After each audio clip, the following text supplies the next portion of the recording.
မင်္ဂလာပါဒီနေ့ပြောပြပေးမယ်ပေါ့ကက်နာမည်ကိုတော့ဘဝခီးတဲ့ဆိုပြီးတော့နာမည်ပေးထားပါတယ်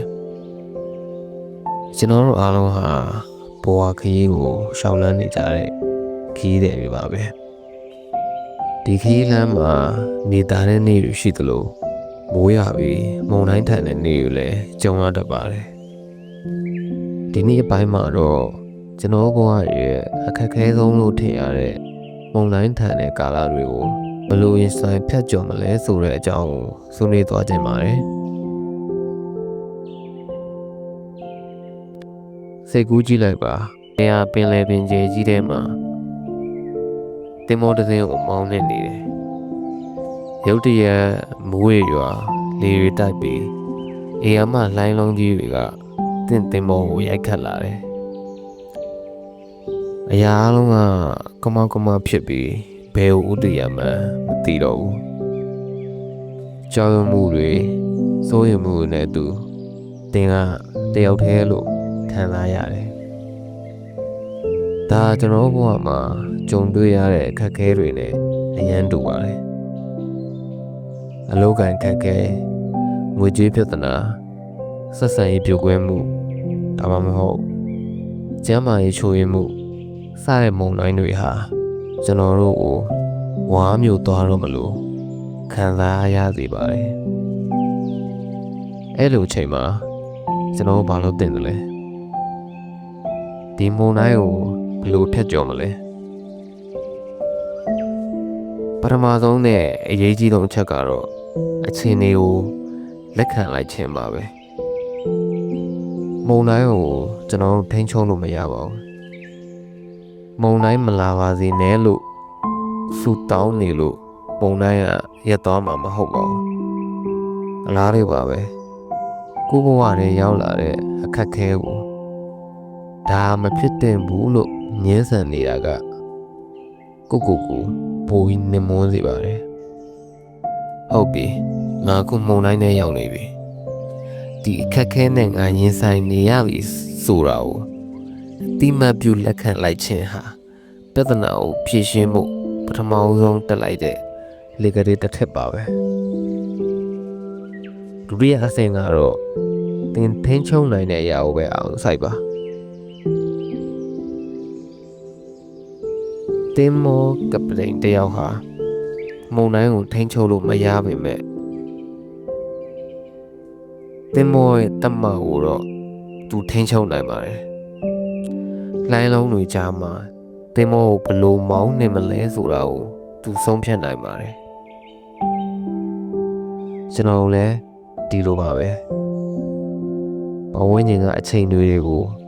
ပြောင်းလဲလို့မရနိုင်ပေမဲ့ကိုယ့်ရဲ့တုံ့ပြန်မှုကိုတော့ပြောင်းလဲနိုင်ပါတယ်ကိုယ့်ရဲ့အတွေးခေါ်ကိုယ့်ရဲ့လုပ်ရက်ကိုယ့်ရဲ့ခံစားချက်ကိုဘလို့စီမံခန့်ခွဲမလဲဆိုတာကကိုယ့်လက်ထဲမှာပဲရှိပါတယ်စိတ်ဓာတ်ကြပြီးလက်မှန်ချနေမလားဒါမှမဟုတ်ဒီအခက်ခဲကနေဘာသင်ခန်းစာယူနိုင်မလဲလို့စဉ်းစားမလားဒါသင်ထိန်းချုပ်နိုင်တဲ့အရာပါတတိယအချက်ကတော့ပြဿနာကိုအသေးစားအပိုင်းလေးတွေဖြစ်ခွဲခြမ်းလိုက်ပါမုန်တိုင်းတစ်ခုလုံးကိုကြည့်ပြီးလန့်နေမဲ့အစားလောလောဆယ်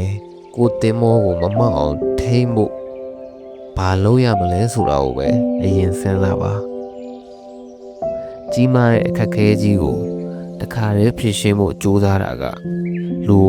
အားကုန်စေပါတယ်ဥပမာအလေးပြုတ်သွားတယ်ဆိုပါတော့ငါးဘွားကြီးပျက်စီးသွားပြီလို့တွေးမဲ့အစားဒီနေ့ရောစီဗီဖောင်ကိုအရင်ပြင်မယ်မနှက်ဖြန်ကြရင်အလုပ်ရှာတဲ့ website ၅ခုမှာအကောင့်ဖွင့်မယ်တပတ်ခါကြရင်ကိုနဲ့ဆက်သွယ်လို့ရမယ်မိတ်ဆွေဟောင်းတွေကိုစည်ရင်လုပ်မယ်ဒီလိုတစ်ချိန်မှာခြေတလန်းပဲလမ်းခြင်းအဖြစ်အချိန်တွေကိုပိုပြီးစီမံခန့်ခွဲလာနိုင်တယ်လို့ခံစားရပါလိမ့်မယ်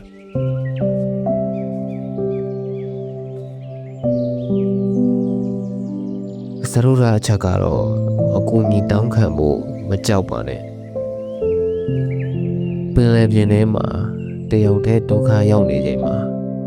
အနီးနားကတခြားသင်္ဘောကိုအကူအညီတောင်းတာကဆက်စရာမဟုတ်ပါဘူးဒါဉာဏ်ပညာရှိရာရောက်ပါတယ်ကိုယ့်ရဲ့အခက်အခဲကိုယုံကြည်ရတဲ့မိသားစုဝင်မိတ်ဆွေတငယ်ချင်းဒါမှမဟုတ်ကျွမ်းကျင်တဲ့ပညာရှင်တွေကိုဖွင့်ဟတိုင်ပင်ပါတခါတလေမှာကိုယ့်ရင်ထဲကစကားတွေကိုပြောပြလိုက်အောင်နဲ့တော့စိတ်အယမ်းပေါ်ကားသွားနိုင်ပါတယ်သူတို့စီကအကြံဉာဏ်ကောင်းတွေအားပေးစကားတွေကတဲ့အတွက်ခွန်အားအသစ်တွေဖြစ်စေပါလိမ့်မယ်နောက်ဆုံးနဲ့အရေးကြီးဆုံးအချက်ကတော့ကိုယ့်ကိုယ်ကိုဂရုစိုက်ပါမုန်တိုင်းကိုရင်ဆိုင်နေရချိန်မှာသင်္ဘောသားတွေဟာအားရင်ပြည့်နေဖို့လိုအပ်ပါတယ်အေးဝါကိုအိပ်ပါအာဟာရဖြစ်တဲ့အစားအစာတွေကိုစားပါလေ့ကျင့်ခန်းပုံမှန်လုပ်ပါသိဖိစီးမှုများနေချိန်မှာကိုယ့်ရဲ့ခန္ဓာကိုယ်ပုံဝေးဂရုစိုက်ဖို့လိုပါတယ်စာအုပ်ကောင်းကောင်းတစ်အုပ်ဖတ်တာတခြင်းနားထောင်တာလမ်းထွက်လျှောက်တာလိုမျိုးစိတ်ကိုငြိမ်းချမ်းစေမယ့်အရာလေးတွေကိုအချိန်ပေးပြီးလှုပ်ဆောင်ပါ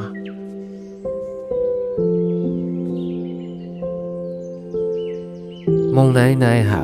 ထာဝရမတည်မြဲပါဘူးအချိန်တန်ရင်လေငြိမ်ပြီးမိုးဆဲသွားမှာပါ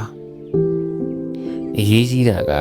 မုန်တိုင်းတိုက်နေချိန်မှာသင်ဘလောက်ကြမ်းကြမ်းခံနိုင်တယ်လဲဆိုတာပါပဲမုန်တိုင်းကိုဖြတ်ကျော်ပြီးတဲ့အခါမှာသင်ဟာအရင်ကထပ်ပူပြီးအတွေ့အကြုံရင့်ကျက်တဲ့ကပတိန်တယောက်ဖြစ်နေပါလိမ့်မယ်သင်ဟာဘလို့လှိုင်းလုံးမျိုးကိုမဆိုရင်ဆိုင်နိုင်တဲ့အရေးချင်းတွေကိုပိုင်ဆိုင်သွားပါလိမ့်မယ်ဒီတော့အခုလက်ရှိမှာသင်ဟာဘဝရဲ့မုန်တိုင်းထဲမှာရောက်နေတယ်လို့ခံစားရတယ်ဆိုရင်သတိရပါဒီအချိန်တွေကိုလက်ခံပါသင်ထိန်းချုပ်နိုင်တဲ့တမကိုပဲအာရုံစိုက်ပါပြဿနာကိုတစားစီခွဲပြီးတလန်းချင်းရှေ့ဆက်ပါအကူအညီတောင်းပါပြီးတော့သင်ကိုယ်သင်ဂရုစိုက်ပါသင်ဟာသင်ထင်ထားတာတက်အများကြီးပိုပြီး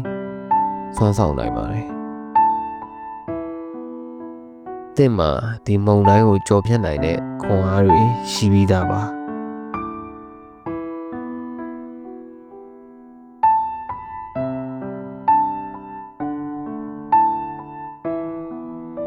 ဒီနေ့ပေါ့ကတ်လေးကိုအချိန်ပေးပြီးနားဆင်ပေးတဲ့အတွက်ကျေးဇူးအများကြီးတင်ပါတယ်